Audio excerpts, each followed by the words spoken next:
అందుకే అందరికన్నా సులభుడు ఎవరంటే ఆరాధనలో విఘ్నేశ్వరుడే.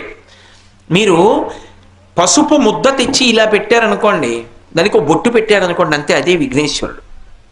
దానికి మూర్తి కానీ పూర్ణకుంభం కానీ ఏం అక్కర్లేదు.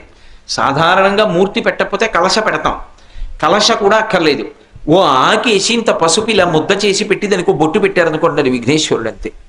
ఎందుకంటే పార్వతీదేవి ఒంటికి పసుపు నలుగు పెట్టుకు తీసిన ప్రాణప్రతిష్ఠ చేసింది కాబట్టి ఇప్పటికే పసుపు ముద్ద అక్కడ పెట్టి ఆవాహయామి అంటే వచ్చేస్తాడు. అంత తేలికగా వస్తాడు, అంత తేలికైన పూజ పొందుతాడు. ఆయనకి చాలా తేలికగా పూజ చేయడానికి అవకాశం ఉన్నంతగా ఎక్కడా ఎవరి విషయంలో ఉండదు. ఆయన గరికతో పూజ ఇష్టపడతాడు. గరిక దొరకంది ఎక్కడ నాకు చెప్పండి? గరిక దొరుకుతుంది.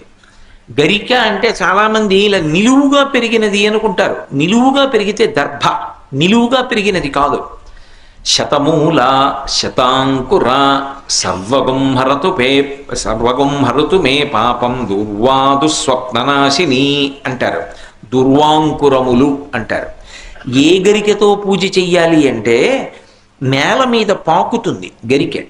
చూడండి, ఇలా ముందుకొస్తుంది, వేర్లు దింపుకుంటుంది. ఇలా కొంచెం ముందుకెడుతుంది, వేర్లు దింపుతుంది. ఇంకొంచెం ముందుకెడుతుంది, వేర్లు దింపుతుంది. మీరు ఒక ఒడ్డున పట్టుకొని ఇలా పైకి ఎత్తారనుకోండి, పక్కపక్కనే వేర్లకి మట్టితో తీగలా పైకి లేస్తుంది ఆ గరిక. దాన్ని దుర్వా అంటారు. పైకి లేచింది అనుకోండి దర్భ, అది కుష అంటారు. అవి దర్భల కట్ట కింద ఉపయోగపడతాయి. ఆ గరిక కాదు.